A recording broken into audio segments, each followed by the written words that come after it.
Desde San José, Costa Rica, esto es Noticias RPTL, edición matutina. Buenos días, feliz viernes, llegó el viernes, qué emoción, ¿verdad? Siempre lo celebraba muchísimo, Eli. Qué emoción también poder saludarles. Así es, una emoción, una gran alegría acompañarles e informarles desde temprano. Iniciamos.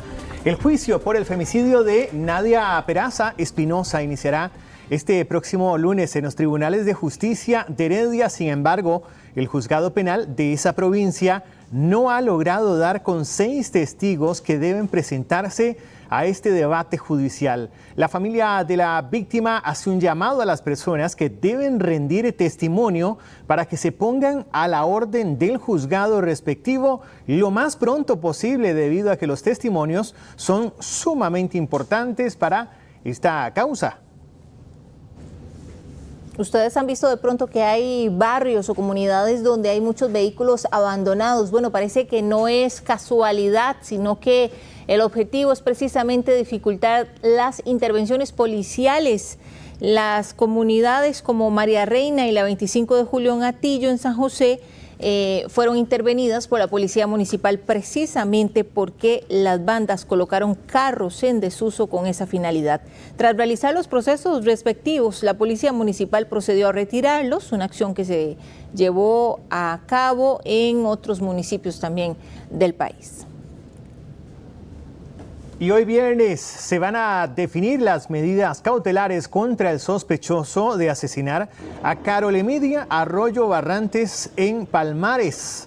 En la madrugada del miércoles, recordemos, la Fiscalía confirmó que el detenido de 18 años sí mantenía una relación con la mujer de 41 años, la cual recibió múltiples heridas con arma blanca. El sospechoso, de apellido Quesada Villalobos, fue quien llamó a la policía indicando que acababa de atacar a la mujer. La audiencia para definir las medidas cautelares se realizará a las 8 de la mañana de este viernes en los tribunales de justicia en San Ramón. Y en las últimas horas también varias organizaciones y empresarios alzaron la voz por las nuevas medidas anunciadas por el Ministerio de Salud de no permitir sabores ni olores en los vaporizadores. La Cámara de Comercio advirtió que las restricciones excesivas de las autoridades sanitarias podrían incentivar el comercio ilícito. Las nuevas reglas comenzarán a regir en agosto. Vemos con mucha preocupación la entrada en vigencia de la nueva reglamentación técnica que vendrá prácticamente a prohibir la venta y comercialización de productos de vapeo en Costa Rica. Si bien compartimos con el Ministerio de Salud la necesidad de regular este mercado y evitar que llegue a manos de menores de edad, consideramos que esta medida es excesiva en el sentido de que desplazará toda la demanda ya existente de productos de vapeo hacia el mercado ilegal. Y hablamos ahora del ministro de Educación Pública, que planteó la propuesta de disminuir el número de estudiantes por aula como una medida para fortalecer el proceso de enseñanza y aprendizaje. ¿Qué opina usted? Bueno, según indicó el ministro, grupos más pequeños permitirían una atención más personalizada, facilitarían el acompañamiento académico y van a contribuir a mejorar el rendimiento de los estudiantes. Los rangos de matrícula son muy importantes, no solo porque disminuyen los tamaños de los grupos, la cantidad de estudiantes por docentes, sino que además nos permite planificar muy bien el recurso humano. Antes de esta medida, cuando caía la matrícula y empezaba a hacerse más pequeños los grupos, se despedían docentes. El primer mensaje que estamos mandando es: no se despiden docentes. El docente se reacomoda, o incluso si desaparecen los estudiantes en un centro educativo, se reubican en otro centro educativo. Pero se hacen más grupos. La idea es que los grupos sean más pequeños con esta medida. Por ejemplo, si había un docente que tenía 30 estudiantes, ahora pueden haber grupos de 15 estudiantes cuando la infraestructura lo permita. La idea es que la caída de la matrícula sea una oportunidad para mejorar la calidad de la educación que se da en el aula, pero también una medida para no despedir los docentes, porque se necesitan en cualquier parte del sistema educativo. Y la jefa de fracción del oficialismo, Pilar Cisneros, evidenció las diferencias que tiene con el diputado electo del Pueblo Soberano, José Miguel Villalobos, el conflicto se hace evidente a pocos meses de que Cisneros abandone el cargo y Villalobos asuma su curul. Durante los próximos 4 años, ambos juegan un rol importante por su cercanía al presidente Rodrigo Chávez. A ver, él y yo no tenemos nada en común. Yo le censuré durante la campaña muchas de sus manifestaciones que no tenían ningún sentido más que encender la hoguera en una campaña donde nosotros necesitábamos convencer a la gente de que la continuidad era importante. No, nunca hizo caso, hizo lo que quiere, hace lo que quiere, entonces yo digo que siga su camino y yo con el mío, no tengo ningún tipo de relación. No, yo no hago lo que me da la gana, soy bastante disciplinado cuando me dan instrucciones correctas, racionales, adecuadas y que convienen al país y a la estrategia del partido, y eso es lo que he hecho siempre. Que ella siga su camino y yo el mío, creo que es de lo último que dijo. Bueno, pues eso es lo normal. Ella ya se va de la política y yo entro al Congreso. Sí, es normal. Son las 6 de la mañana. Intentar pasar entre 2 furgones le costó la vida al conductor de una moto en circunvalación. Al parecer, la víctima fue succionada y uno de los vehículos pesados lo atropelló. Hernán Barrantes, usted nos informa. Adelante.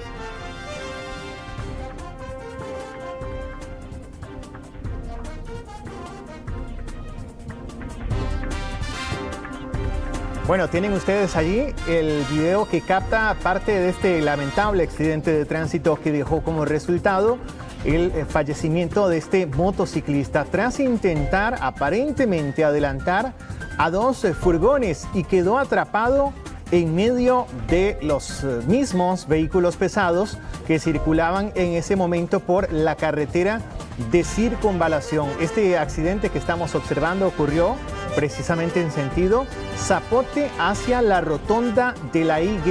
Por cierto, un tramo de esta vía que no es la primera vez que resulta escenario de este tipo de incidentes de tránsito tan trágicos. Según testigos, el hombre intentó pasar en medio de los vehículos pesados sin saber que posiblemente el viento lo iba a desestabilizar y fue precisamente en las llantas traseras de uno de los tráiler o donde terminó esta persona, le pasó por encima.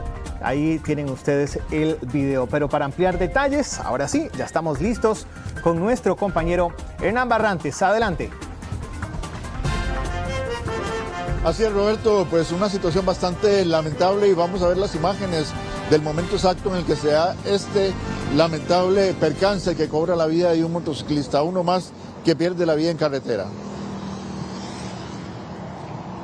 Como vemos en estas imágenes, el accidente se da en el sentido rotonda de las garantías sociales en Zapote hacia la rotonda de la Y en Desamparados.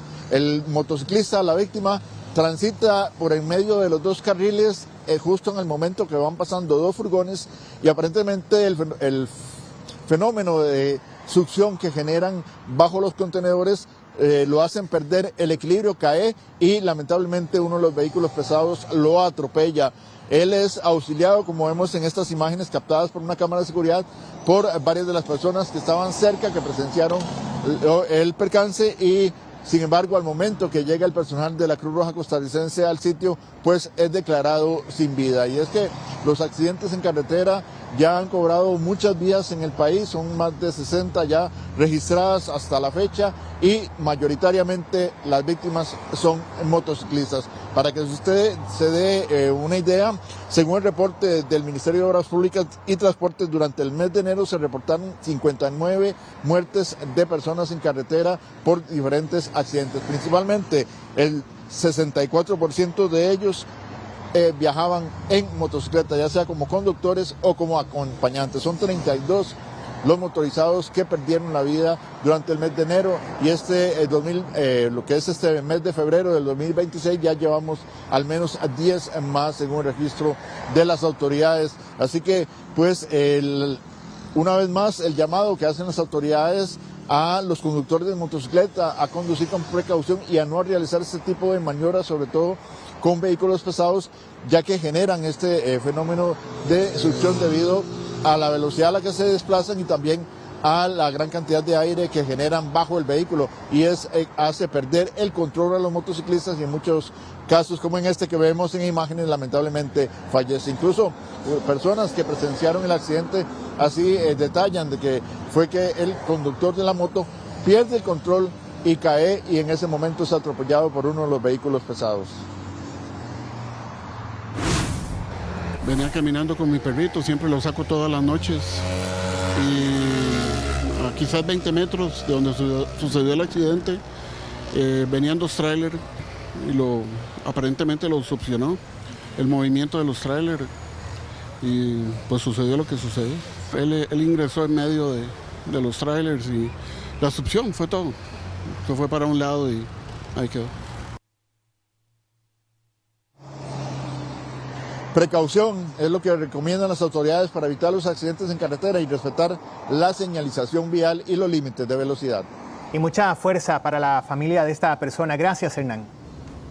Y la sentencia de extradición a los Estados Unidos de Celso Gamboa y de alias Pecho de Rata hace ver lo vulnerable que es nuestro sistema de justicia. Los jueces de apelación se quejaron de las debilidades que enfrenta el Poder Judicial para juzgar grandes casos. Este miércoles se cumplió uno de los pasos finales para concretar la extradición del exministro y exmagistrado Celso Gamboa Sánchez, vinculado por Estados Unidos con el trasiego internacional de cocaína. El extraditable Celso Gamboa se despidió también de su hijo.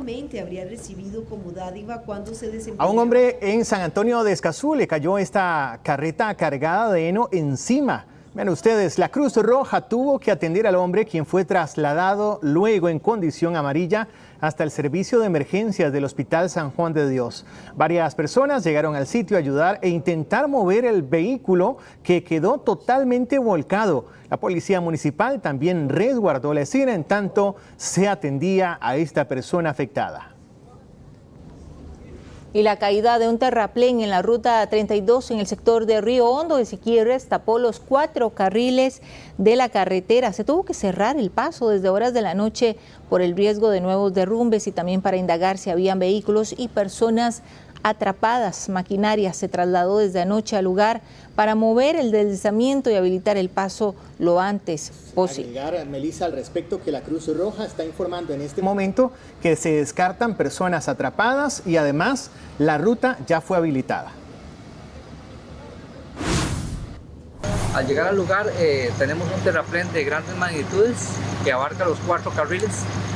De momento no hay paso hacia Siquirres ni hacia Limón. Se está coordinando con Fuerza Pública, Tránsito.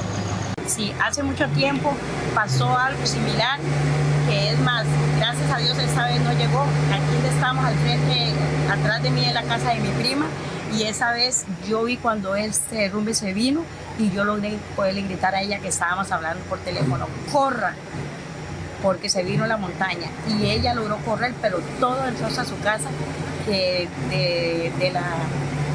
de la sala no pudo seguir porque se llegó hasta la rodilla. Y por retener a un joven de 18 años y dispararle para matarlo, 2 hombres pasarán ahora 6 meses en prisión preventiva. Uno de los sospechosos fue detenido en un allanamiento tras su captura en Tirraces y el otro cuando intentaba huir del país hacia Colombia. Agentes del OIJ allanaron 2 casas en Tirraces de Curridabat cuando buscaban detener a un hombre de apellido Sandí como sospechoso de intentar asesinar a un joven de 18 años y mantenerlo retenido en una vivienda durante 3 horas.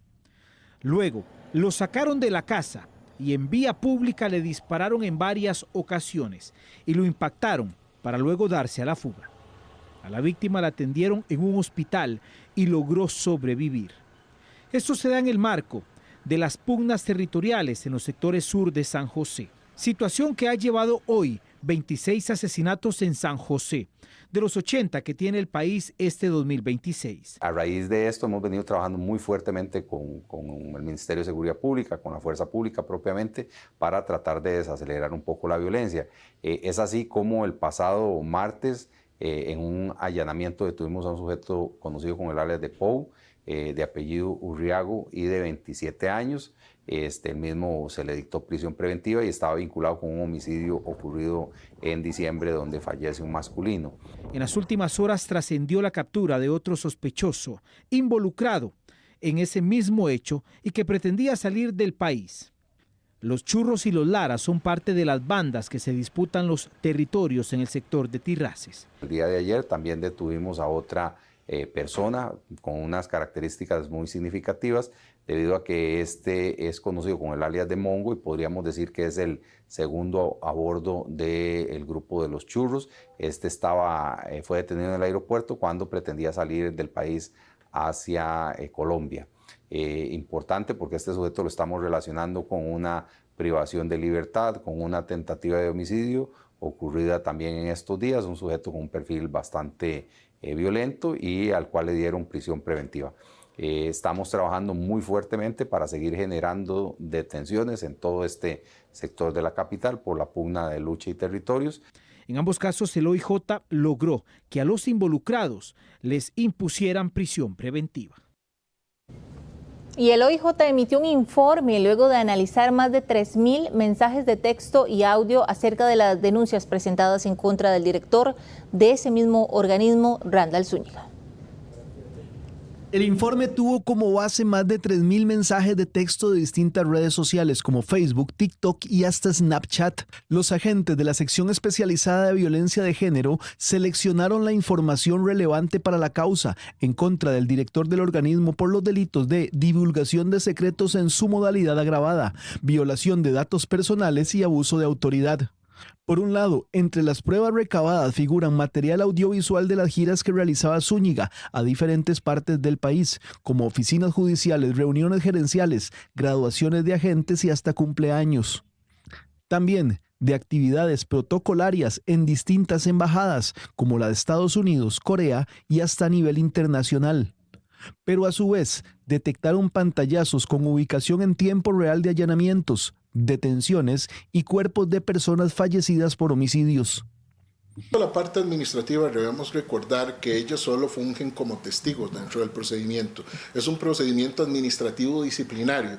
Ahí es la institución contra el funcionario que debe de acreditar, evidentemente, ya sea su inocencia o no.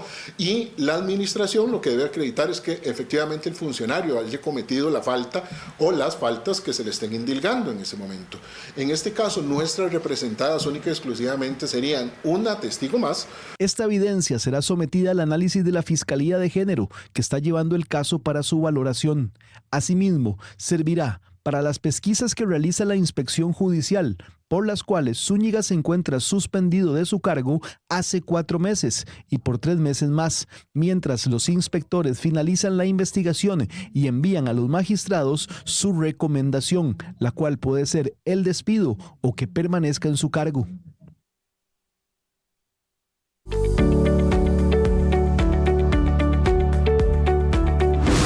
Bueno, para este viernes el Instituto Meteorológico Nacional pronostica que continuarán esas fuertes ráfagas de viento. En el territorio nacional se prevén cielos parcialmente nublados y con posibilidad de lluvias en la zona del Caribe, donde ya hemos visto algunos incidentes. Por la tarde, tanto en el Valle Central como en el Pacífico aumentarían la nubosidad con posibles lluvias en las cercanías del Golfo Dulce. Lo decíamos, Melissa, algunas emergencias producto de estos fenómenos. Y es que los empujes fríos durante este 2026 han ocasionado ya la muerte de 2 personas. Una de ellas en Altos de Naranjo, en Atenas, cuando un hombre de 63 años murió tras ser impactado por una rama. La segunda víctima mortal ocurrió en la Ruta 27, donde la víctima de 38 años fue impactada por un árbol cuando conducía su motocicleta en el sector de Orotina. Precisamente, vean esto, los fuertes vientos que derribaron un árbol en el cual cayó sobre un abastecedor. La emergencia ocurrió en el sector de Chachagua, en la zona norte de nuestro país. Pese a ese enorme susto de quienes estaban en ese abastecedor, solo se reportaron daños materiales, pero vean ustedes cómo quedó con daños de importancia esta estructura. Hagamos el recorrido en nuestro mapa. Iniciamos acá en el Valle Central, pocas nubes, parcialmente nublado, viento en las primeras horas, llovió durante la madrugada en algunas zonas del país, al menos en Heredia me consta que llovió. Y estuvo bastante frío por sectores de Moravia también. El Pacífico Norte se mantiene esas temperaturas altas, máximas de 35 grados. Pacífico Central parcialmente nublado a nublado, una temperatura máxima de 31, mínima de 17. Nos vamos ahora hasta el extremo sur. Aquí lo tienen, nubosidad parcial, lluvias en el sector montañoso y también algunos chubascos que se podrían presentar en el Golfo. Caribe Norte parcialmente nublado a nublado, una temperatura máxima de 28 grados. Así es, ahí cerquita, el Caribe Sur de nuestro país. Este es el detalle de las condiciones del tiempo para hoy viernes. Nos vamos a la zona norte para conocer las condiciones del tiempo. Parcialmente nublado, aquí podría presentarse alguna lluvia aislada, una temperatura máxima de 31 y una mínima de 16. Melissa, nos vamos a carretera reiterando lo que están consultando muchos conductores en diferentes grupos de WhatsApp. La ruta 32 está habilitada, sí, luego de ese derrumbe que se registró la noche de ayer jueves cerca de Río Hondo en Siquirres, ya fue removido. Es información que en este momento están confirmando en el Ministerio de Obras Públicas y Transportes. Nos vamos también al sector de La Uruca, donde, bueno, avanza con normalidad los vehículos, tanto en la General Cañas como también en la rotonda Juan Pablo II. Y acá la imagen totalmente en vivo en sectores de Curridabat, sin algunos incidentes hasta el momento. Y los oficiales de tránsito ya se capacitan en el manejo de los nuevos 199 etilómetros, o también llamados alcosensores, los dispositivos que usan para la alcoholemia.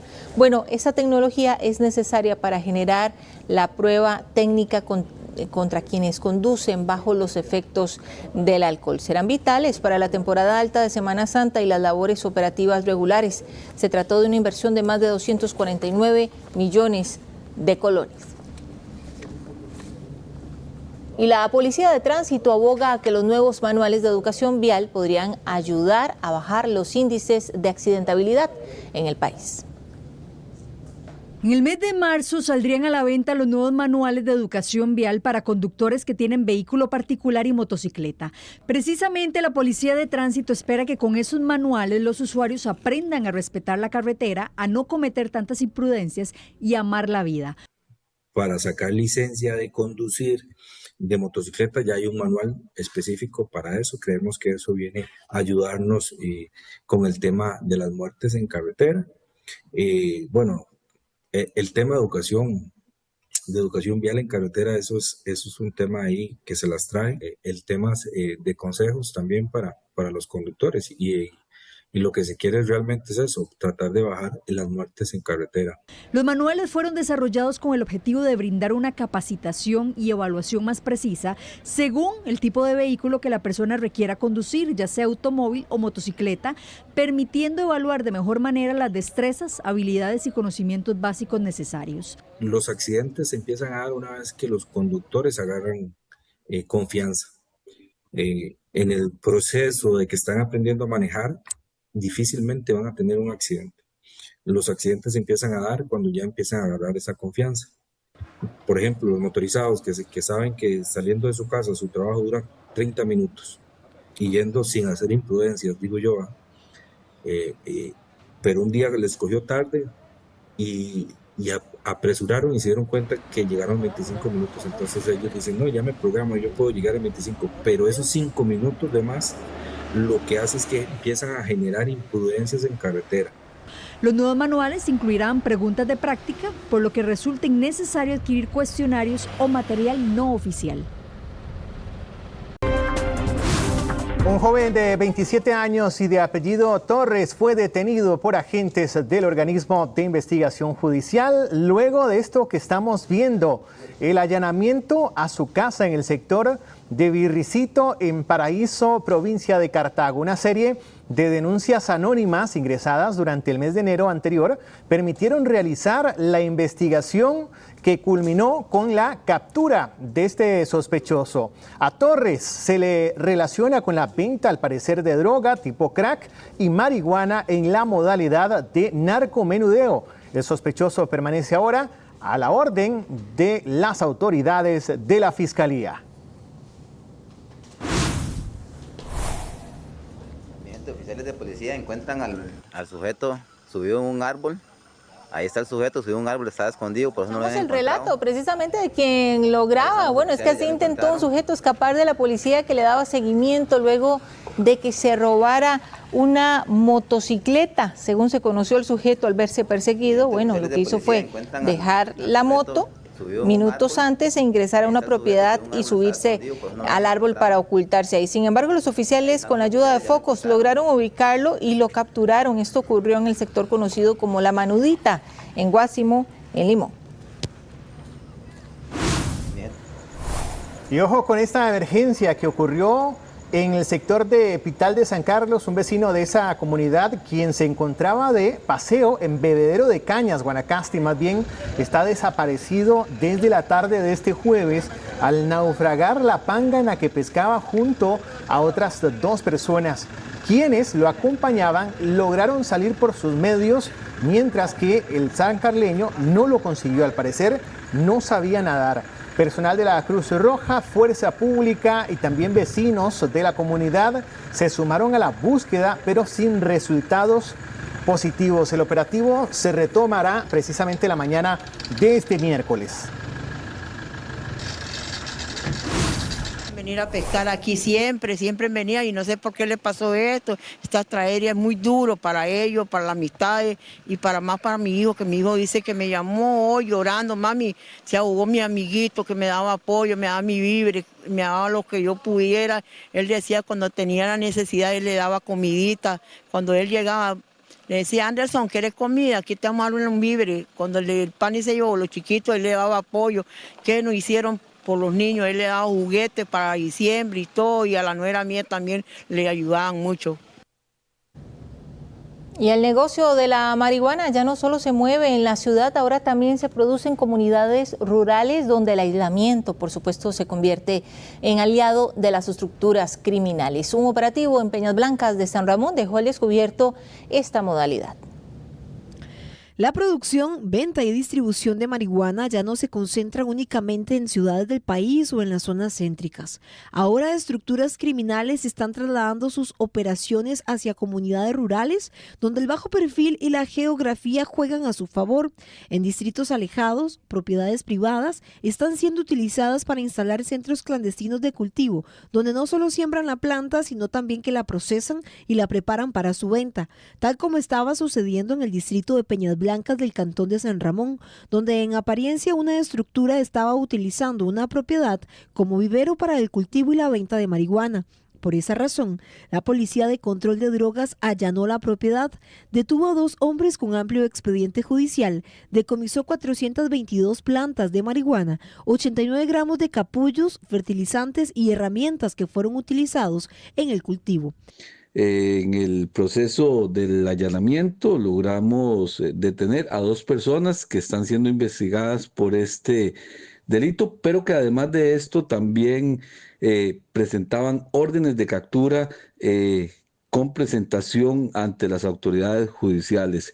Se trata de Vargas Porras, de 66 años, que tenía una orden de captura por introducción de drogas a un centro penal, y también Vargas Zúñiga, de 43 años, con orden captura por el delito de robo simple. El crimen también busca las áreas rurales para poder extender algunas operaciones, principalmente aquellas que requieren de mayor tiempo, de mayor cuidado, como puede ser plantaciones, manufactura, preparación, todo este tipo de asuntos. A veces incluso para tener casas de seguridad que permita a sus cabecillas, pues de alguna manera tener privacidad en sus actividades criminales. Y esto está ocurriendo a lo largo y ancho del país.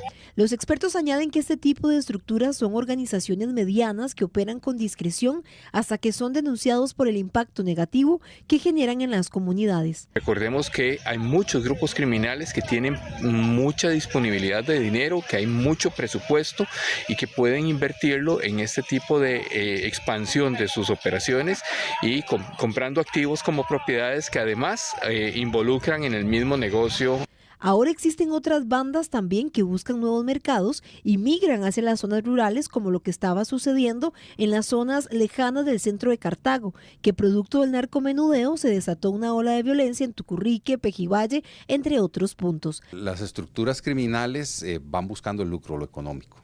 Y saben que eso lo pueden obtener no solo en los lugares más concentrados, en la capital del país, en las cabeceras de provincia, sino hay zonas rurales que pueden ir abriendo alguna especie de brecha y generar economía y posicionarse.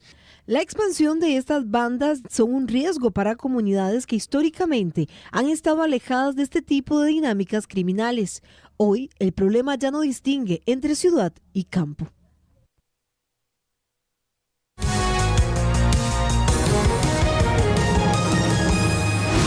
Bueno, ¿hay o no crisis, problemas financieros en el sistema de pensiones? Bueno, según un análisis que realizó la Caja Costarricense de Seguro Social, la estabilidad financiera se mantiene en niveles adecuados de liquidez. Esto significa que son suficientes para atender las obligaciones de la institución. Esto incluye los fondos necesarios para el pago de pensiones del régimen de invalidez, vejez y muerte. El informe, según la presidenta de la Caja, es un insumo clave para la toma de decisiones a lo interno de la misma institución. Y la Organización Panamericana de la Salud está alertando a los países de la región por rebrotes de chikungunya. En Costa Rica solo se reportan 2 casos en Esparza. La Organización Panamericana de la Salud emitió una alerta ante el aumento de casos de chikungunya en varios países de la región. Para evitar posibles rebrotes, pidió a los gobiernos intensificar la vigilancia, detectar tempranamente casos y brotes y eliminación de criaderos. De momento, Costa Rica solo registra 2 casos en el cantón de Esparza, en Punta Arenas. Ambas personas evolucionaron favorablemente y, gracias a Dios, no se reportaron complicaciones ni fallecimientos. La chikungunya es una enfermedad transmitida por la picadura de mosquitos. En el país no se registraban casos desde el 2017. Los síntomas más comunes son fiebre alta, dolor e inflamación en las articulaciones, dolor de cabeza y malestar general. La OPS dice que se han detectado enfermos inclusive en lugares donde hace años no se registraban personas afectadas con esta enfermedad. La situación a nivel de la región es la siguiente: 313,000 casos, de los cuales 113,000 fueron confirmados positivos. Incluye también 170 muertes en 18 países durante todo el 2025. El Ministerio de Salud mantiene activa la vigilancia y las acciones para controlar los mosquitos. Pero bueno, ¿qué puede hacer usted ahí? Primero, usar repelente, vestir ropa de manga larga, utilizar mosquiteros, eliminar los recipientes con agua estancada en su hogar. La prevención empieza por usted, en su casa. Infórmese únicamente por los canales oficiales del Ministerio de Salud. El chikungunya es transmitido por la picadura de un mosquito y puede causar dolor muscular que es altamente incapacitante. Y la falta de agua en el gran área metropolitana tiene varado varios proyectos habitacionales según el CEFIA. Costa Rica es el 6º país del mundo donde más llueve y aún así el agua no alcanza para construir El Colegio de Ingenieros y Arquitectos hizo un llamado a acueductos y alcantarillados para que mejore los sistemas de abastecimiento de agua potable, ya que varios proyectos nuevos están varados por falta de disponibilidad hídrica. Esto es un tema que es una de las principales causas que como Colegio Federal de Ingenieros y Arquitectos estamos destacando para que los metros cuadrados del 2025 sean menores a los del 2024. La falta de agua para construir ya golpea distritos capitalinos como Carmen, donde se ubica Barrio Escalante, y La Unión, zonas que han vivido un boom inmobiliario en meses recientes. El problema también se extiende a las costas guanacastecas, donde la demanda por el recurso hídrico es constante. Hasta enero teníamos al día todas las solicitudes de disponibilidades de agua que hemos venido actualizando. Tenemos un procedimiento interno que el Colegio Federado lo conoce muy bien y hemos estado activando nuevas disponibilidades por estas fuentes que hemos venido incorporando. Según la Defensoría, el AIA solo completó 3 de los 12 proyectos de agua potable previstos para el 2025. Y el MEIC advirtió a los restaurantes en mercaditos por no incluir el precio total de los productos en sus menús. Precio más impuestos o 10% de servicio no incluido. Estas son las frases típicas con las que se topan los consumidores cuando van a comer a ciertos restaurantes. Y es que muchos comercios lo hacen pese a que la ley lo prohíbe. Lo más importante es que se informe el precio final de ese conjunto de cosas o de las cosas individualizadas, ¿verdad? Los productos individualizados, esos tienen que venir informados con el precio final. ¿A qué tiene derecho el consumidor? A que le cobren el precio informado. Si le dijeron que la bebida gaseosa costaba 900 colones es lo que tiene que pagar el consumidor. Este es uno de los principales incumplimientos que encontró el MEIC en un análisis que hizo en 87 restaurantes de 12 mercaditos gastronómicos de la GAM, sitios altamente visitados durante el fin de semana de San Valentín. 51 comercios presentaron uno o varios incumplimientos con los productos que venden. El 37% de las bebidas que vendían no tenían el precio visible. El 24% de los comercios no informaban el precio de algunos de sus productos, como bebidas, snacks o platillos, y el 18% no entregaban factura. La denuncia a través de www.make.go.cr se pone en la página web, es muy sencillo, se puede poner desde el celular. El MEIC emitió una prevención a todos los restaurantes que incumplieron. Porque lo que el Ministerio hace es, al detectar los incumplimientos, realiza lo que es una prevención, digamos, una comunicación en términos sencillos, pidiéndoles que por favor corrijan el incumplimiento. Para consultas, la línea 800 Consumo está habilitada de lunes a viernes en horario de oficina. Los dictados y también la prueba de redacción regresan a las aulas este 2026. Tras varios informes que dejaban en evidencia la falta de conocimiento de los estudiantes para leer y escribir, el Ministerio de Educación Pública volverá a incorporar los dictados y las pruebas de redacción y ortografía. Esto hará que los menores mantengan mayor control. Además, el Ministerio de Educación Pública señala que buscan que los estudiantes sepan leer, pero que además sepan y comprendan qué están leyendo. Eso es parte de la estrategia de mejorar la lectura, lo que es el trabajo en el aula, el trabajo cotidiano y el trabajo extra clase, lo que te llamamos el trabajo para la casa, ¿verdad? Tiene que estar transversal el tema esto en la materia de español para poder reforzar este tema. O sea, no solo el examen de escritura que vamos a hacer nuevo, sino que esto tiene que darse continuamente en el aula, la mediación pedagógica. Exfuncionarios del ente educativo señalan la importancia de que se retomen estos métodos de realizar la educación más dinámica y además lograr reforzar uno de los puntos críticos que mantienen los estudiantes. Los dictados son importantísimos porque el estudiante puede trabajar todo lo que es la parte del oído, oyendo las letras y escribiéndolas, asimismo como debería de retomarse también lo que es la lectura en voz alta. El informe del Estado de la Educación, que había sido publicado en agosto del 2025, alertó de estudiantes que se gradúan de secundaria con niveles de un estudiante de tercer grado en lectura y matemáticas. Con la prueba de redacción y ortografía se busca reducir la brecha que ha existido desde la huelga del 2019 y la pandemia del 2020, que hizo un debilitamiento en la lectoescritura. Nosotros como ministerio tenemos una meta clarísima y es que cada estudiante lea correctamente, pero entienda lo que lea, y esto es fundamental para poder aprender el resto de materias. Sin esto, digamos que no tenemos un pilar fundamental. Por eso es que el año pasado aplicamos una prueba piloto que nos generó información suficiente para mejorar la herramienta que es la prueba que vamos a aplicar este año. Los dictados y las pruebas de redacción regresarán este curso lectivo. Se espera que sean el nuevo eje que ayude a ampliar el conocimiento de los estudiantes con bajos niveles de escritura. Y Liberación afirmó que si el gobierno toma la mala decisión de buscar a 7 diputados para sus reformas constitucionales, se toparán con una muralla democrática, según lo que afirmaron. Mientras el Frente Amplio reafirmó su oposición a cambios constitucionales autoritarios. Ya hay 31 buenos de este lado, tiene que haber algunos suficientes buenos en la segunda fracción mayoritaria. No tengo esperanza con la tercera fracción de la Asamblea, y las 2 fracciones unipersonales pues son irrelevantes. Fue lo manifestado por el presidente de la República, Rodrigo Chávez, sobre la futura Asamblea Legislativa y las posibles negociaciones con la segunda bancada en importancia, Liberación Nacional. Para realizar reformas constitucionales se necesitan 38 votos y solo les faltaría 7. ¿Qué dice el futuro jefe de fracción de los Verde y Blanco sobre el tema? No vamos a defraudarlos con ese mandato que nos dieron.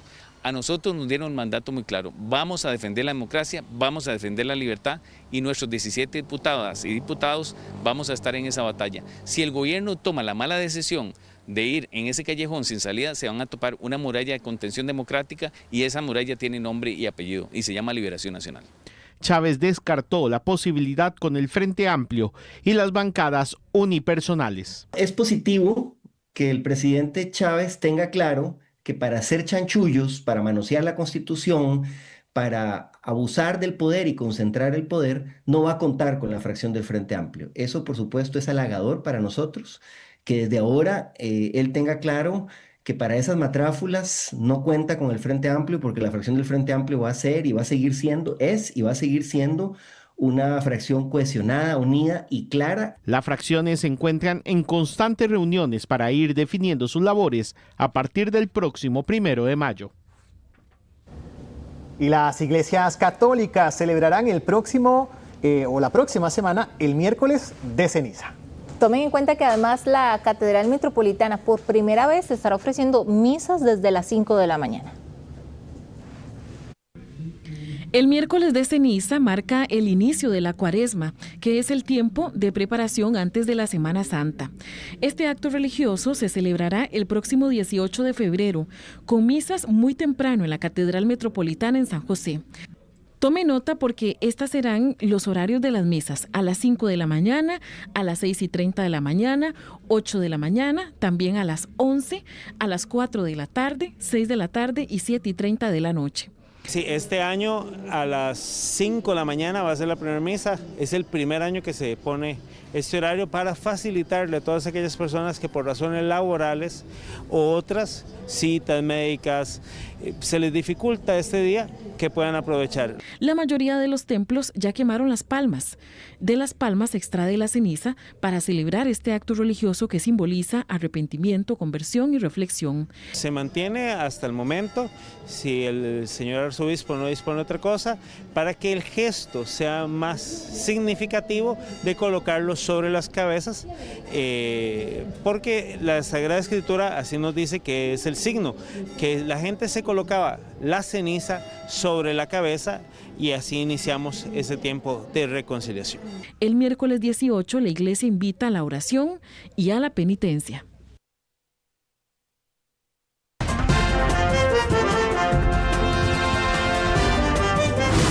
Y el aumento de casos de un virus conocido como el COVID de los gatos mantienen alerta a médicos veterinarios por su alta letalidad y rápida propagación. ¿De qué se trata? Lo había escuchado. Bueno, Rachel Matamoros nos tiene el detalle. Rachel, buenos días.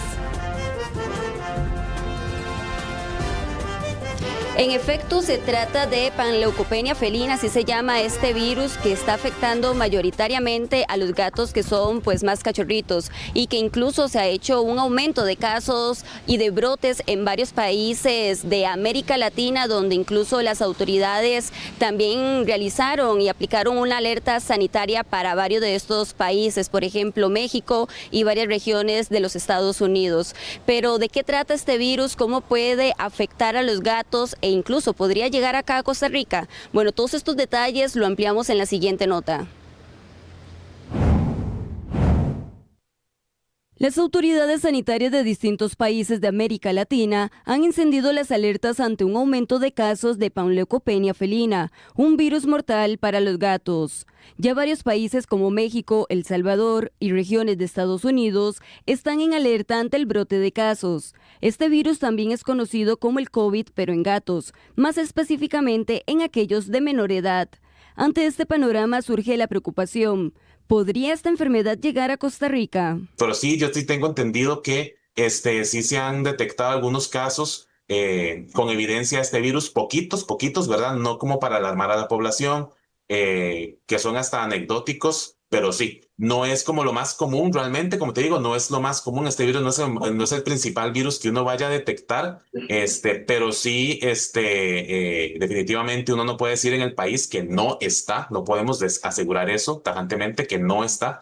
Al no ser un virus nuevo y al estar en el esquema vacunal básico de los gatos, realmente uno esperaría que la gente entendiera que hay que prevenir.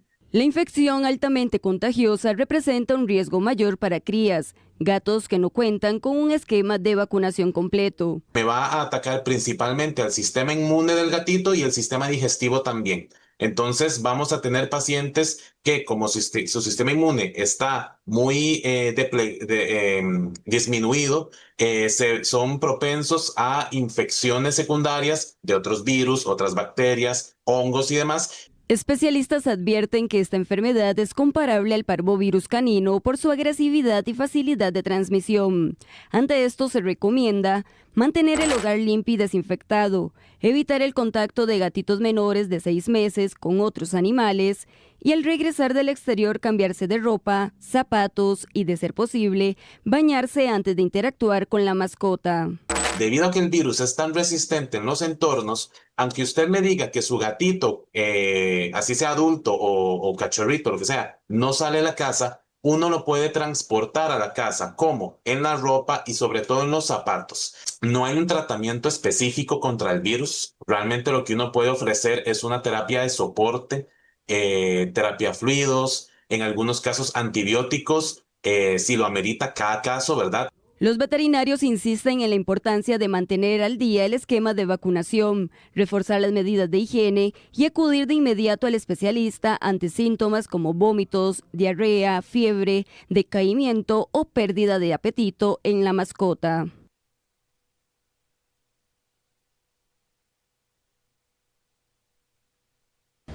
Bueno, veíamos que no hay una cura como tal para este tipo de virus, pero sí un tratamiento que se le pueden aplicar a los gatos que sean portadores del virus de panleucopenia felina, pero sí piden estar atentos en caso de que se aplique alguna alerta sanitaria.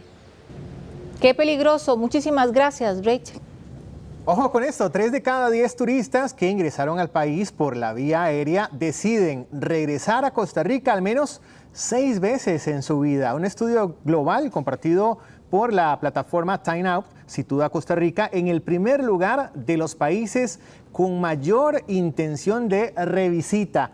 El estudio tomó en cuenta las opiniones de 8,000 reseñas y votaciones en línea. El ranking lo complementan países como Reino Unido, Japón, Italia, Irlanda, entre otros. Bueno, ¿qué le parece ir a Las Vegas? Saldrá un vuelo directo desde Costa Rica al día, al menos así fue confirmado por la aerolínea Southwest Airlines, un nuevo vuelo directo diario entre Las Vegas y el aeropuerto Juan Santamaría, cuando a partir del 1 de octubre. La ruta operará todos los días con salida nocturna desde Nevada. El vuelo durará cerca de 7 horas. El ICT destacó que la conexión fortalece la llegada de turistas también desde los Estados Unidos. Cada vez que tenemos un anuncio como este, es de las cosas que más nos halagan. Más nos halagan porque definitivamente es algo que aumenta la posibilidad de Costa Rica de atraer turismo a nuestro principal mercado, pero no solo de nuestro principal mercado, sino de otras opciones desde Canadá y desde la costa oeste o más allá de la costa oeste de los Estados Unidos. De manera que este anuncio de Southwest, de su vuelo directo desde Las Vegas a Costa Rica.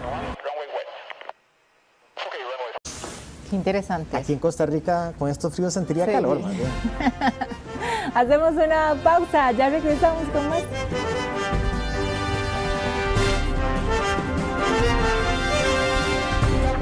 Iniciamos esta segunda hora de noticias con detalles de última hora que recién está compartiendo el Ministerio de Justicia y Paz. Se confirma un brote de diarrea en la Reforma. De hecho, están comunicando que el día de hoy ingresó una orden sanitaria emitida por el Ministerio de Salud, la cual se dispone al aislamiento inmediato de la totalidad de las personas privadas de libertad que están en el ámbito A y el ámbito B de la cárcel Jorge Arturo Montero Castro. Esto tras la detección de un brote de diarrea. Esta medida se mantendrá vigente hasta que se realice la evaluación médica correspondiente y también las autoridades de salud determinen el levantamiento de ese aislamiento como medida preventiva ante lo que se estaría tratando de un brote de diarrea en esta cárcel. Se suspende la visita general programada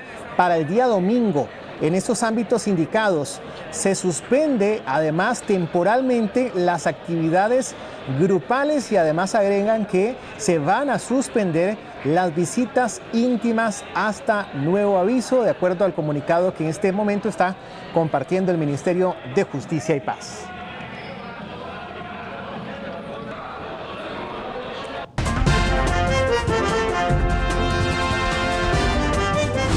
Y aumentan los casos de asaltos a casas, principalmente en la zona norte. Uno de los casos más recientes, pudo evitarse. ¿Cómo? Hernán Barrantes tiene todo el detalle. Hernán, adelante.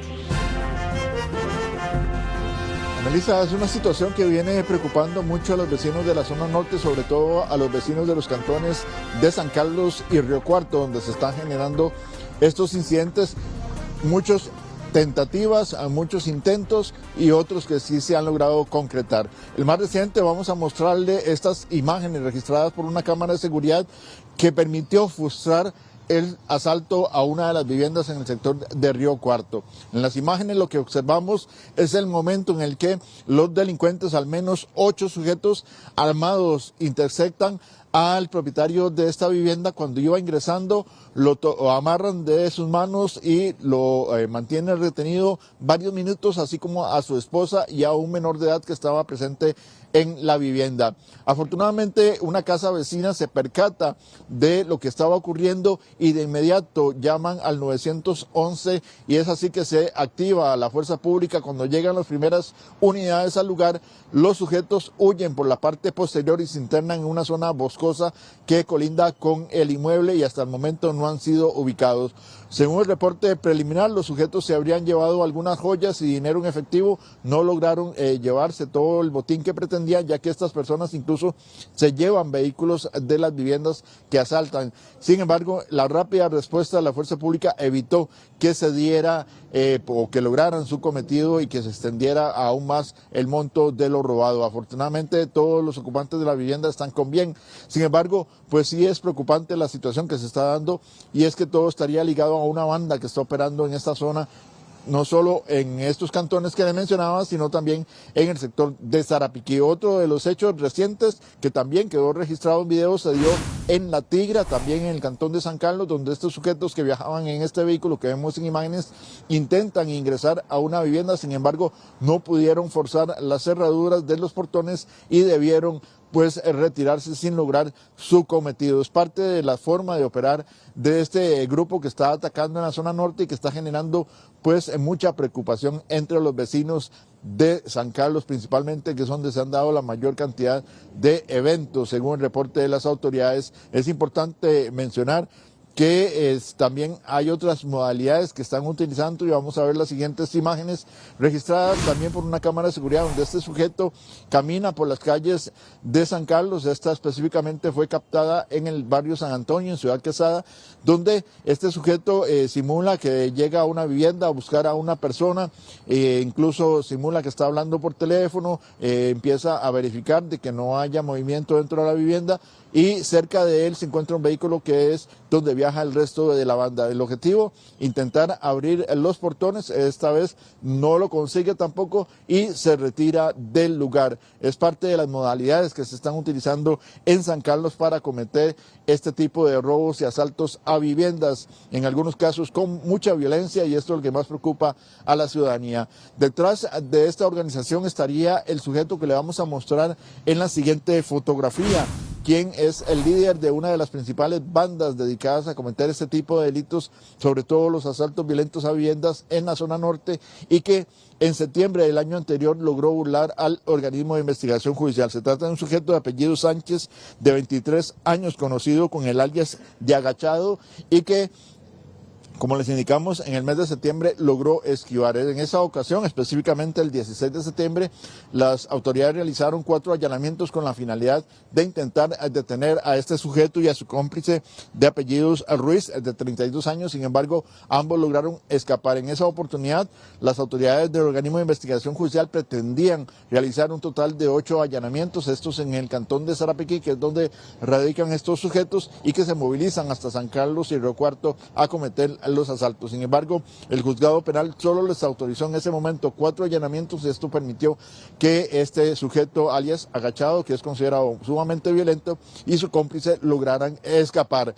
También se están dando en el cantón de Alajuela otros hechos delictivos, entre ellos los robos a centros educativos. El más reciente, este que le mostramos en imágenes. Este ocurrió en la escuela Holanda, en el barrio El Carmen de Alajuela. El sujeto ingresó a este centro educativo, específicamente al área de comedor, donde sustrajo no solo electrodomésticos y otros artículos de valor, sino también los alimentos que estaban listos para ser preparados para los estudiantes de este centro educativo, y pues el impacto económico y también a estos menores es bastante grande, ya que la escuela debió recurrir a un nuevo o una inversión bastante grande para reponer todo lo que sustrajo este sujeto durante varias horas que permaneció dentro de este centro educativo. Se pide su colaboración para tratar de recuperar los electrodomésticos y también para identificar al delincuente, quien está siendo buscado por las autoridades. Aquí sí que, pues aunque hay una leve disminución, según reporte de las autoridades judiciales, en cuanto a lo que se refiere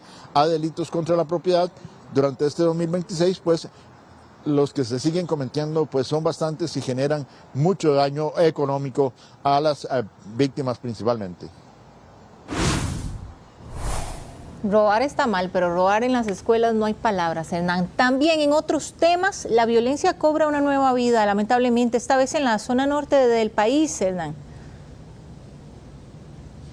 Así es, Melissa, eso de la 1:30 de esta madrugada se reportó vía 911 sobre este nuevo hecho de violencia registrado en la localidad de Garavito, en Aguasarcas de San Carlos, donde un sujeto que permanecía en la vía pública fue interceptado por 2 hombres en motocicleta, y quien viajaba de acompañante le dispara en múltiples ocasiones. Estamos hablando de que el distrito de Aguasarcas en San Carlos es uno de los zonas donde más hechos de violencia se presentan en este cantón alajuelense, y lamentablemente la mayoría de ellos están vinculados con el tema de disputas entre organizaciones criminales por el tema de venta de drogas, y sobre todo por la infiltración de lo que es la organización de Alejandro Arias Monge, más conocido como alias Diablo, quien ha estado tratando de dominar todo lo que es el cantón sancarleño y todo lo que es la zona norte para el trasiego de droga. Recordemos que esto le facilitaría movilizar droga hacia Nicaragua, y es lo que esta persona pretende mediante estas acciones, y es lo que está generando que se den estos homicidios. San Carlos se coloca en uno de los cantones más violentos de la zona norte, y lamentablemente el distrito de Aguasarcas principalmente es el escenario de estos hechos. Muchas gracias, Hernán. Y los recientes decomisos de cargamentos de droga en puertos extranjeros y provenientes de Costa Rica reavivan el debate sobre si los escáneres instalados en el país son suficientes para frenar el trasiego internacional. El decomiso constante de cargamentos de cocaína en contenedores que salen de Costa Rica hacia Europa y Norteamérica volvió a poner sobre la mesa una pregunta clave.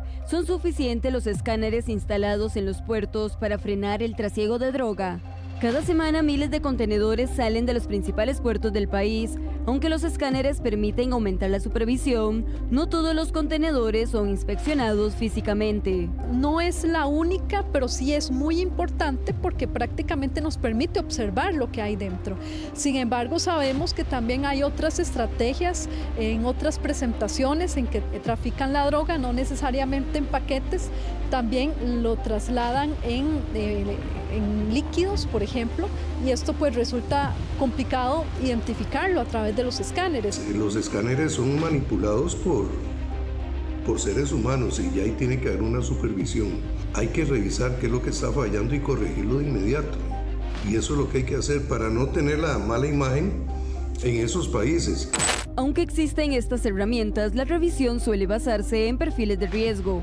Por ejemplo, se revisa el destino del cargamento, si va para puertos europeos como Rotterdam o Amberes, y el tipo de mercancía, si es piña, banano o yuca.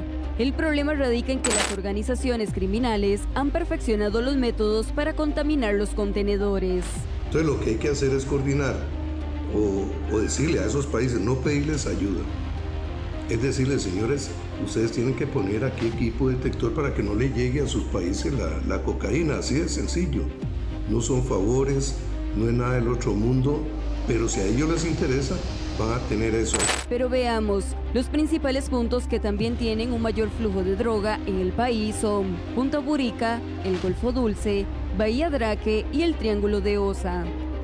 Ya que al ser usualmente manglares, es muy viable poder instalar atracaderos clandestinos. Si la estrategia para tener control territorial en el espacio marítimo cambiara, más allá de solo pensar en decomisar, sino en dejar inutilizable que el territorio marítimo costarricense sea utilizado para traficar droga, la perspectiva cambia, pero por supuesto esto requiere mayor cantidad de recursos tecnológicos, equipamiento, infraestructura. Sin inteligencia previa, el escaneo se convierte en una búsqueda a ciegas, en medio de un alto volumen comercial. Además, el narcotráfico se adapta rápidamente. Cuando se refuerza un punto, desplaza la ruta.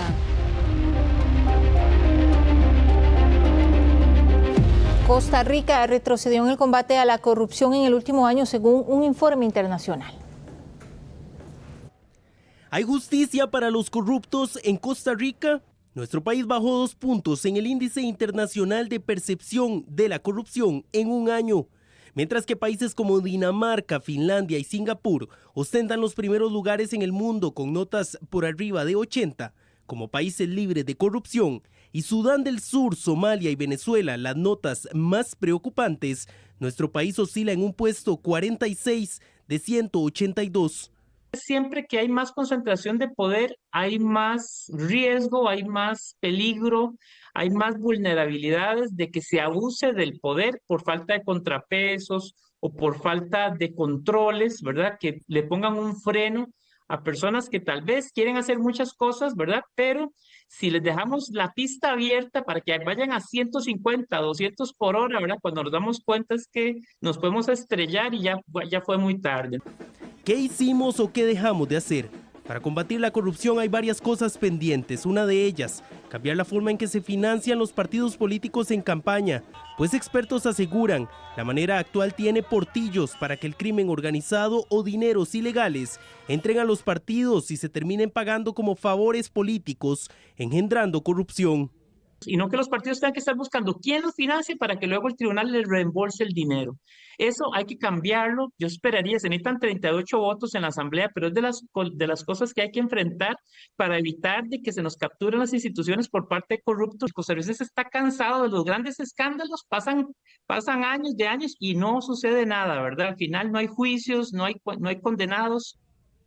Otro dato que arroja el ranking sobre Costa Rica es que las democracias plenas del mundo tienen notas para arriba de 73 y los países de la OCDE superan el 64 en puntaje. Nuestro país no alcanza ninguno de los 2 peldaños.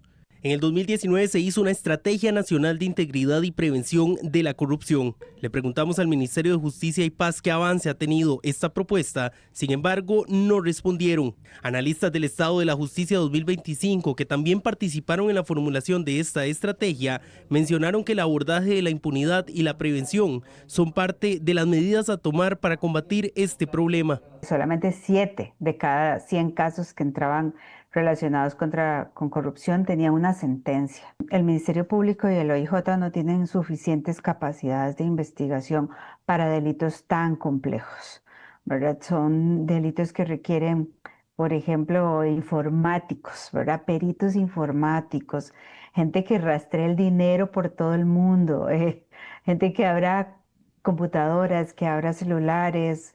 La impunidad es también tierra fértil para la corrupción. Según reportes del Ministerio de Seguridad Pública, de los 8.500 homicidios ocurridos en los últimos 14 años, 5.000 no llegaron ni siquiera a etapa de juicio. Lo que parecía una historia imposible de creer, hoy enfrenta a la justicia con preguntas estremecedoras. Un caso que desafía todo lo que creíamos saber. Una investigación revela los detalles de uno de los casos de mayor conmoción en nuestro país, a punto de ir a juicio. Repretel presenta Un caníbal en Costa Rica. Una entrega especial bajo la producción de Noticias Repretel. Domingo 15 de febrero a las 8:30 de la noche, por Canal 6, YouTube y Repretel.com. Aprovecha en oferta Durex de Lanco, el único anticorrosivo que seca en 15 minutos. Presenta el pronóstico del tiempo. Los expertos recomiendan Lanco. Bueno, para este viernes el Instituto Meteorológico Nacional está pronosticando que continuará ese viento fuerte acelerado en el territorio nacional. Se prevén cielos parcialmente nublados con posibilidad de lluvias de nuevo en la zona del Caribe, que ya ha tenido algunas afectaciones. Por la tarde, tanto el Valle Central como el Pacífico aumentarían en la nubosidad con posibles lluvias localizadas en las cercanías del Golfo Dulce. 86 personas fueron albergadas tras las fuertes inundaciones que afectan sectores como Talamanca. El desbordamiento del río Zixaola es el que está amenazando a estas comunidades. De esta forma fueron rescatadas familias en la Celia de Talamanca. El paso del empuje frío número 15 no ha dado tregua a que los altos caudales de los ríos Zixaola, Suretka, Telire y Amudre bajen por completo. 86 personas de todas las edades e incluso mascotas tuvieron que ser llevadas al salón multiusos de Birbirí. Se ha evacuado más de 86 personas, entre ellas adultos, niños y mascotas. Esto en las comunidades de Sábala, Celia y Las Vegas. Para las labores de operaciones se ha utilizado 3 unidades básicas, una unidad de rescate acuático y en conjunto con la misma comunidad que nos ha brindado el apoyo con sus vehículos de forma voluntaria para el traslado de las personas al cantón central de Talamanca a un albergue. Esto con la ayuda de la Comisión Nacional de Emergencias. Las zonas altas de Talamanca son las que tienen un mayor registro de lluvias en las últimas 24 horas. Esto ha generado que muchas de las plantaciones de las cuales dependen estas familias se hayan perdido. 2026 tendrá el impacto de 22 empujes fríos. A la fecha han transitado 15, por lo que el país aún tendría el efecto de 7 de estos fenómenos. El número 16 llegará el próximo martes. La masa fría que se localiza en estos puntos de Canadá y Estados Unidos, pues es como tal, lo indica la masa, pues es una masa polar mucho más fría en comparación a lo que llega a los trópicos. Van perdiendo propiedades, va aumentando la temperatura en los trópicos, entonces no llegan de la misma manera.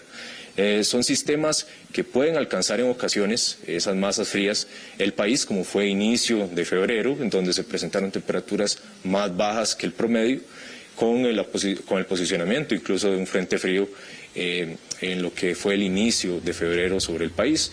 Para los próximos días habrá una mejoría en las condiciones del tiempo. Eso sí, se mantendrán los vientos alisios acelerados. En el caso de las familias en Talamanca, la municipalidad local buscará coordinar con la Comisión Nacional de Emergencias el envío de diarios, colchonetas y artículos necesarios para las personas albergadas. Las personas que necesiten más de una cédula de identidad en un mismo año deberán pagar nuevamente 5.900 colones al tipo de cambio. Bueno, lo cierto es que esto después de que el Tribunal Supremo de Elecciones suspendiera esta medida durante 2 meses. Cuando el ciudadano vaya a las oficinas del tribunal para solicitar su nueva cédula, es el funcionario quien le indicará si cumple o no con los parámetros de cobro. De requerir el pago, la persona deberá cancelar el monto en el Banco de Costa Rica. Esta medida no aplica en adultos mayores, tampoco en personas indígenas, ni en privados de libertad o personas con alguna discapacidad. Y el ministro de Educación Pública dio a conocer algunos lineamientos importantes respecto al uso de piercing o tatuajes dentro de los centros educativos. Esto busca, de alguna forma, equilibrar la libertad de expresión de los estudiantes con aspectos relacionados a la disciplina y la presentación personal. Autoridades han señalado que cualquier regulación deberá respetar los derechos individuales. Sí, dentro del sistema educativo estamos regulando todo lo que tiene que ver con la apariencia del estudiante y cosas que no sean parte del uniforme escolar, que ya lo hemos definido, ya lo hemos explicado, para preescolar, primaria y secundaria no está permitido. Por eso es que hemos hablado, y esto ha sido un tema muy mediático, qué pasa con los aretes, qué pasa con los piercing, qué pasa con el maquillaje. Bueno, todo eso lo estamos regulando. Número 1, esto aplica para el sistema educativo público, los privados tienen su propia regulación, ya muchos lo regulan. Número 2, no aplica para mayores de edad, importantísimo. Estudiantes que van a educación para jóvenes y adultos mayores de edad, tranquilos, no hay ningún problema con eso. Número 3, si una persona por sus condiciones religiosas o culturales, etcétera, tiene tatuajes, eso se respeta, nosotros somos respetuosos del tema de derechos humanos. Si un estudiante ya tiene tatuajes, pues lo reporta porque el tema no es retroactivo. Nosotros no le vamos a decir a un estudiante que ya tiene un tatuaje que se lo quite. Lo que sí estamos regulando es la creación de nuevos tatuajes en zonas que sean visibles. ¿Qué quiere decir esto? Que si un estudiante se hace un nuevo tatuaje en una zona que lo tapa el uniforme, ahí no hay ningún problema. Pero es importante mencionar acá que nuevos tatuajes sí se regulan para estudiantes menores de edad, para casos que ya he explicado donde hay excepción. Y la presidenta electa Laura Fernández agradeció la felicitación que le dio el fiscal general y aceptó que van a trabajar juntos en su gobierno. La carta de felicitación que le envió el fiscal general Carlos Díaz a la presidenta electa Laura Fernández ha dado mucho de qué hablar. Esto por la complicada relación que ha tenido este gobierno con la Fiscalía y en general con el Poder Judicial. En la carta el fiscal manifestó: "Me permito expresar mis sinceras felicitaciones por la confianza que el pueblo costarricense le ha conferido para ejercer la presidencia de la República. Deseo que Dios le conceda sabiduría, discernimiento y fortaleza para que su liderazgo contribuya a guiar al país hacia la unidad, la paz social y el reencuentro que la población necesita". También Díaz apuntó: "Desde la Fiscalía General de la República estamos a disposición para trabajar de manera articulada con su administración". La presidenta electa le respondió y aseguró que acepta trabajar de la mano con él.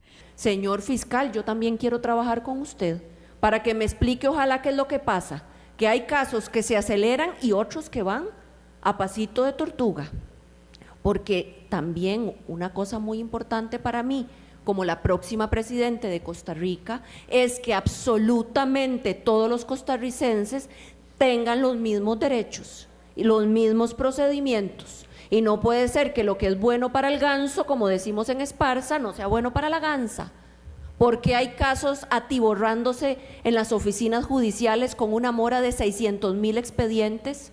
Por su parte, el presidente Rodrigo Chávez opinó que lo más grave es que el presidente de la Corte Suprema de Justicia, Orlando Aguirre, no haya enviado una felicitación. Me hace muchísima gracia que un funcionario de mando medio, como es el fiscal, mande la carta y Catalino Orlando Aguirre, presidente de la Corte Plena, más callado que, mejor me callo, no ha dicho pi, felicitando a la presidenta electa. Ahí se retratan de cuerpo entero. La nueva presidente tomará el mando el próximo 8 de mayo. Y la jefa de fracción del oficialismo, Pilar Cisneros, evidenció las diferencias que tiene con el diputado electo de Pueblo Soberano, José Miguel Villalobos. El abogado le respondió a ella. Todo empezó en el plenario legislativo. Villalobos, que ha trazado el juicio de la trocha porque él no puede llegar porque tiene que atender otro juicio de otras santas palomas, porque es que él atiende santas palomas. Entre la trocha y el caso Fénix, él como que no le da el tiempo para atender tantos buenos hombres, ¿verdad? El último atraso que sufrió la trocha efectivamente fue por el diputado Villalobos, a quien yo ni defiendo, ni le hablo, ni tengo ninguna amistad con él. Pero al ser consultada sobre el tema, la diputada del oficialismo, Pilar Cisneros, no ocultó sus diferencias con el congresista electo del Pueblo Soberano, José Miguel Villalobos. Él y yo no tenemos nada en común. Yo le censuré durante la campaña muchas de sus manifestaciones que no tenían ningún sentido más que encender la hoguera en una campaña donde nosotros necesitábamos convencer a la gente de que la continuidad era importante. Nunca hizo caso, hizo lo que quiere, hace lo que quiere, entonces yo digo que siga su camino y yo con el mío, no tengo ningún tipo de relación. El abogado afirmó que respeta a la legisladora. Yo a doña Pilar siempre la he defendido cuando la han atacado, porque considero que hace un excelente trabajo como legisladora, así que yo sí la defiendo. Ella dice que no tiene amistad conmigo. Bueno, como los amigos escogen, yo sí la escojo a ella como amiga, pero ella evidentemente tiene todo el derecho de no considerarme su amigo. Pero sí respondió a los cuestionamientos de Cisneros durante la campaña. No, yo no hago lo que me da la gana, soy bastante disciplinado cuando me dan instrucciones correctas, racionales, adecuadas y que convienen al país y a la estrategia del partido, y eso es lo que he hecho siempre. Que ella siga su camino y yo el mío, creo que es de lo último que dijo. Bueno, pues eso es lo normal. Ella ya se va de la política y yo entro al Congreso, sí, es normal. El conflicto se hace evidente a pocos meses de que Cisneros abandone el cargo y Villalobos asuma su curul durante los próximos 4 años.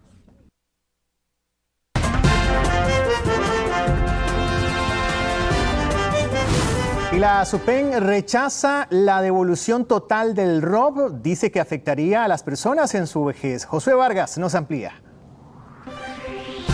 Y es que actualmente hay 5 proyectos que se discuten en la Asamblea Legislativa que pretenden de alguna forma devolver el ROP de manera total o parcial. Y esto ha generado preocupación en la Superintendencia de Pensiones.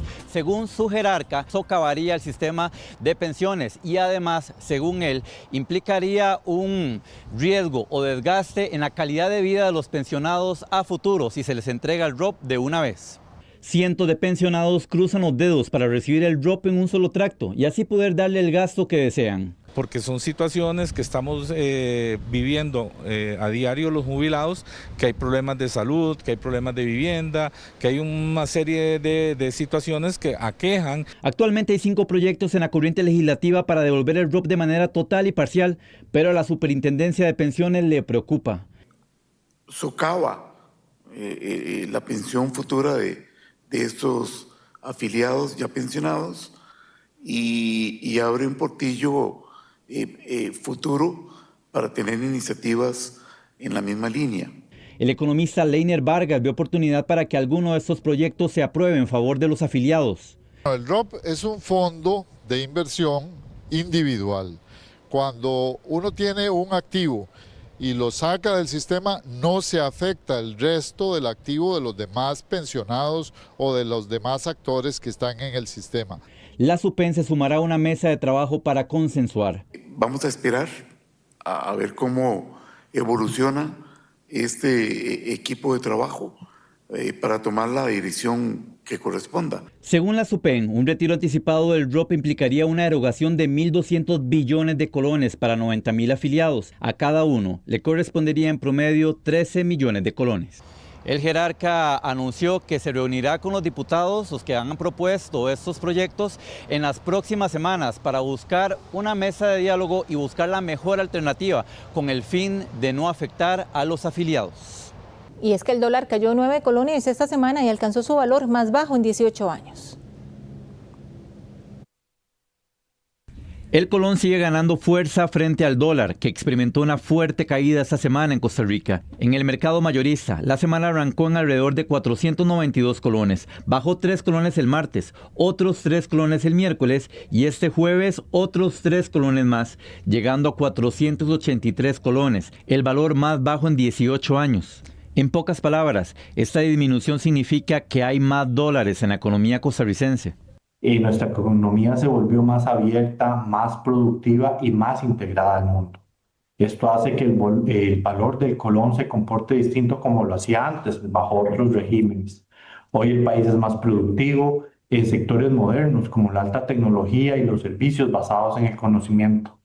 En las ventanillas de los bancos la compra inicia desde los 470 colones en el CMB, mientras que en el BCR está en 476. La venta se cotiza desde 490 colones en bancos privados como el BAC a 493 colones en el Banco Nacional y Popular.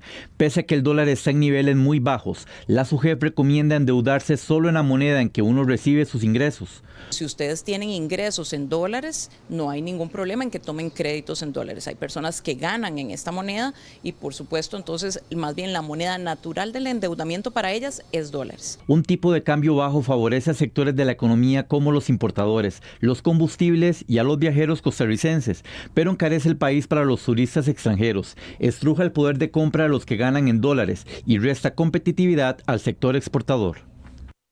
Y la Caja, en conjunto con el Hospital de Liberia, alerta a los vecinos cercanos del centro médico a donar sangre. Ese centro de salud reporta un faltante de líquido que es vital para atender las necesidades de los pacientes. Con una donación se pueden salvar hasta 4 vidas. Y según el IAFA, el consumo de tabaco y alcohol están relacionados con al menos 15 tipos de cáncer. Según la evidencia científica, estas sustancias pueden provocar cáncer de pulmón, esófago, colon, hígado, entre otros. 44,000 jóvenes en el país están buscando trabajo y aún no lo encuentran, según las cifras del INEC. Lo anterior significa que un 30% de las personas desempleadas corresponden a jóvenes entre los 15 y los 24 años. Las autoridades de gobierno han realizado ferias de empleo para ayudar a que las personas ingresen al mercado laboral. Sin embargo, aún hay retos. Hablamos también del Ministerio de Cultura y Juventud, que anunció los premios nacionales de Cultura 2025. El Premio Nacional Pío Víquez se le otorgó al equipo de interferencia de radios UCR, mientras que el Premio Nacional de Comunicación Cultural Joaquín García Monge lo obtuvo la Fundación Sonar. La ceremonia de premiación será el próximo 5 de mayo en el Teatro Nacional. Y las autoridades educativas han reiterado que los niños de 3 años pueden incorporarse al proceso educativo dentro del nivel de educación inicial. Esta etapa tiene como objetivo estimular el desarrollo integral de los menores mediante actividades lúdicas que además fortalecen las habilidades sociales, cognitivas y emocionales. También los centros educativos deben contar con personal capacitado y espacios adecuados para garantizar un ambiente seguro. Estamos desarrollando en el sistema educativo con centros educativos de cuidado privados certificados por nuestra dirección, con una serie de CENSINAI y con centros que tenemos ya en el Ministerio de Educación Pública, como son los jardines de niños. Son cerca de 70 o 80 centros educativos que hemos evaluado que cumplan con todas las condiciones. Al ser una prueba inicial que estamos validando, viendo su factibilidad, ¿es obligatorio que el padre de familia tenga que enviar a su hijo de 3 años? No. Ahora, si es obligatorio para el sistema educativo en esos centros que hemos seleccionado recibir a estudiantes de 3 años. ¿Cuál es la diferencia con el tema de cuidado que ha venido funcionando a lo largo de los años? Que nosotros vamos a dar el tema de educación acá. Obviamente adaptado y ajustado a las características de un niño de 3 años. La idea es que no solo se dé cuido, sino que se empiece a dar también educación. Y sí, van a tener un docente especializado en estos centros educativos para que pueda enseñar la materia educativa y no solo sea cuido. Conforme van pasando los años vamos a ir escalando este tema, pero de momento una de las grandes consultas que nos han hecho los docentes es si es obligatorio y la respuesta es no. Más sí, si usted quiere enviarlo en estos centros educativos seleccionados, lo tienen que recibir. El hospital de Guapiles redujo de forma considerable los tiempos de espera para citas con el ginecólogo. Ese centro de salud, según datos de la Caja, pasó de 664 días a 15 el tiempo de espera en promedio. La baja obedece a las campañas de jornadas de producción. En el caso de ginecología, se logró en la consulta externa disminuir un plazo superior a los 600 días para llegar hasta 15 días de espera actualmente.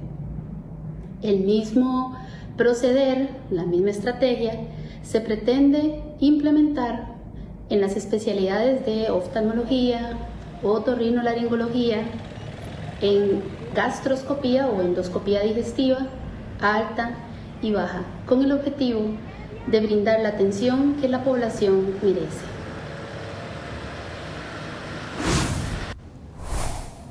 Y Cartago inicia el 2026 con nuevas oportunidades laborales. El Instituto Tecnia abrió becas 100% gratuitas para formarse como operario de industria, mecánica y bodega, perfiles altamente demandados en el país. El programa cubre incluso el costo total de los estudios, incluye subsidio para transporte y alimentación y ofrece vinculación directa con empresas. La iniciativa busca impulsar el talento local y responder también a la creciente demanda de la industria médica en Costa Rica. El requisito es ser mayor de 18 años, vivir en Cartago y poder recibir las clases presenciales en Cartago. Estos programas son en alianza con empresas de las zonas francas que están buscando este perfil de operario. Es una oportunidad inmensa para los jóvenes del cantón que quieran superarse y que quieran estudiar de forma gratuita. Estamos en proceso de matrícula durante el mes de febrero y culmina en junio. Se pueden inscribir en nuestra página web www.tecnia.cr. Contamos con becas disponibles de estudio para poder realmente impactar a los jóvenes de este país. Y una misión internacional en la que participó el expresidente Carlos Alvarado visitó Guatemala para observar cómo se están eligiendo a las nuevas autoridades. El mensaje central de la misión fue claro: las nuevas autoridades deben ser personas íntegras, sin antecedentes de corrupción ni violaciones a los derechos humanos. Y creo que esto también, sobre todo para la comunidad internacional, es bueno profundizarlo, porque muchas veces no se comprende cómo en un país donde hay un poder ejecutivo electo democráticamente, algo así puede estar pasando. Creo que hay que explicar, y es una de las cosas que cuesta más entender fuera de Guatemala, es que la gran disputa que esta sociedad está teniendo está en los sistemas de administración de justicia. Y durante la defensa de las mociones sobre el proyecto de Fonarroz, el diputado oficialista Alexander Barrantes fustigó a la fracción del Frente Amplio. Según el legislador, la bancada de oposición están molestos por el resultado de las elecciones. El tema causó polémica por el término y el tono utilizado por el congresista. Porque es que el Frente Amplio siempre, ahí oigo unos diputados haciendo algunas quejas, como hacen siempre, algunos quejillos y sonidos de gato y más, pero es que probablemente están muy molestos probablemente por la soberana aporreada que se llevaron en las elecciones del pasado domingo, y eso los tiene heridos. Sin embargo, yo les digo que se tomen un vasito de agua, que tengan calma, que sigan trabajando, que se puede mejorar.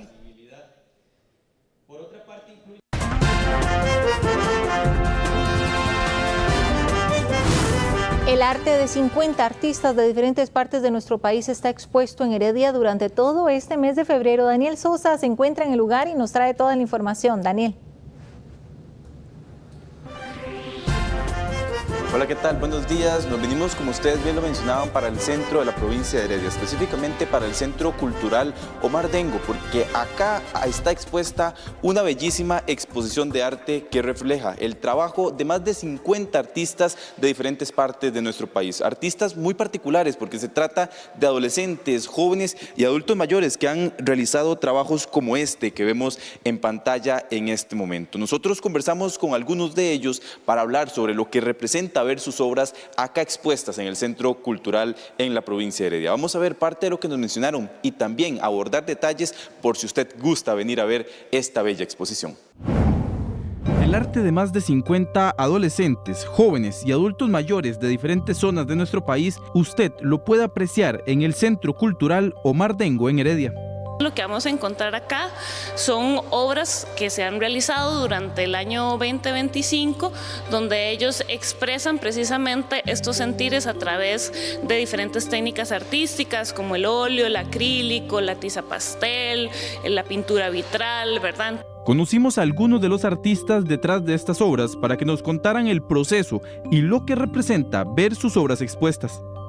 Yo creo que desde niño siempre he sentido un llamado del espíritu para pintar por el color, la forma, la emoción de llevar al lienzo una figura que no existía, alguna expresión que no existía antes y que está ahí. En mi caso concreto es mi lenguaje surrealista. Eso es muy divertido porque siempre escojo un tema que me guste, que me llame mucho la atención, lo investigo. Mis temas definitivamente son muy antropológicos, muy sociales. Busco sobre eso y al final voy pues escogiendo diferentes temas para dibujar o para pintar.